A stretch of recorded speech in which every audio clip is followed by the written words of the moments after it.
El Memorial Josep Lorente sempre és un dels actius que més participants reuneix de tot el circuit català d'oberts internacionals. Enguany, malgrat no poder superar la xifra rècord de l'edició anterior, el torneig va assolir 137 participants, una dada molt positiva.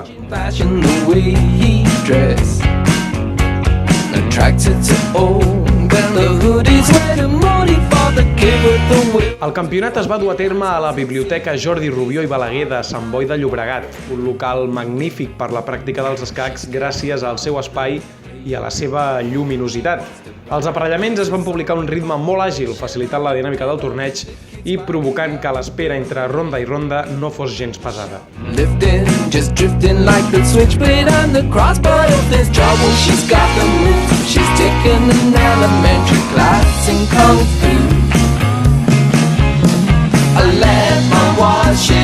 Al vestíbul principal de la biblioteca, tant els jugadors que ja havien acabat les seves respectives partides com els acompanyants podien seguir les partides dels 4 primers taulers del torneig. La retransmissió també es podia seguir a través d'internet des del portal de la Federació Catalana d'Escacs.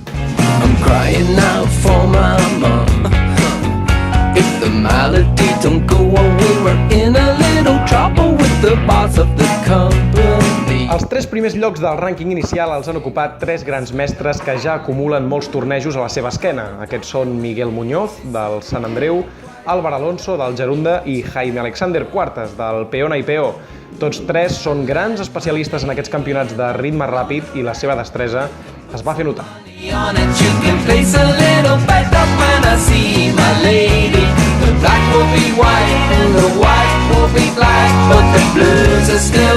A les primeres taules sovint vèiem jugadors que tenien ganes de donar la campanada i ocupar les primeres places a la classificació final. Parlem de jugadors com el mestre FIDE Cristian Fernández Díaz o el mestre català Carlos Rojano.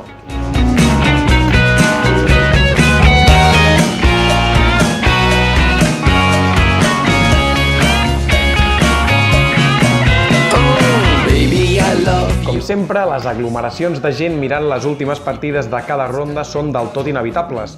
És un fet molt comú dins del nostre esport que succeeix en cada campionat i que hi afegeix una mica d'èpica.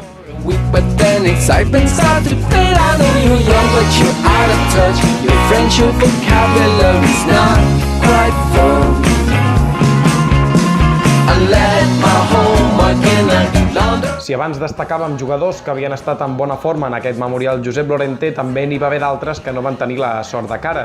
És el cas dels mestres internacionals Alfonso Jerez i Héctor Mestre, 21è i 26è classificats respectivament, o del mestre català Xavier Piñero, jugador que havia mantingut un gran nivell en altres tornejos, però que no va poder repetir en aquests.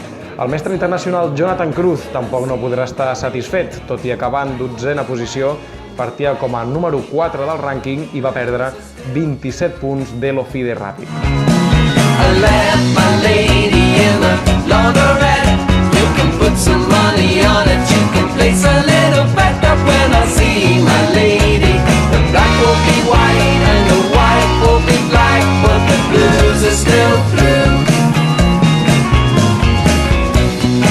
Curiosament, el podi el van formar els 3 primers jugadors del rànquing inicial en el seu mateix ordre. El campió va ser el gran mestre Miguel Muñoz, segon lloc per al gran mestre Álvar Alonso i medalla de bronze pel també gran mestre Jaime Alexander Cuartas.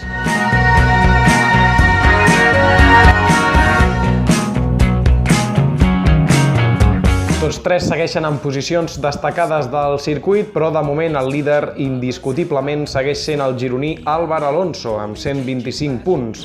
Jaime Santos i Sergei Fedorchuk mantenen la seva segona i tercera posició respectivament, però Miguel Muñoz ja té el podi a tocar. Molts pocs canvis al tram A. Salomé Melia segueix sent la líder amb 55 punts, superant d'aquesta manera Aurel Vispérez i Frank Breaker. Ivan Paquico manté el seu primer lloc al tram B, malgrat la gran actuació de Cristian Fernández de Sant Boi. Olga Dolzikova segueix sent tercera. Posicions idèntiques al tram C, liderat per Ramon Vicient, segona plaça per Naman Humer i Matías Ruiz, que completa el podi. El tram D l'encapçala Santiago Pérez Ruiz, superant Ricard Nadal i Jordi Amengual, mantenint-se tots 3 en el podi, igual que el tram E, en què Antonio Ballester, Imma Montoliu i Ricardo Carranza en segueixen sent els líders. El tram F, liderat per Diego José Trias, segon lloc per Joel Pérez i tercer lloc per Jordi Salvador. I per últim, pel que fa als catalans, una setmana més el líder és Álvaro Alonso, líder destacat per davant de Miguel Muñoz, que ja és segon, i Marc Narciso.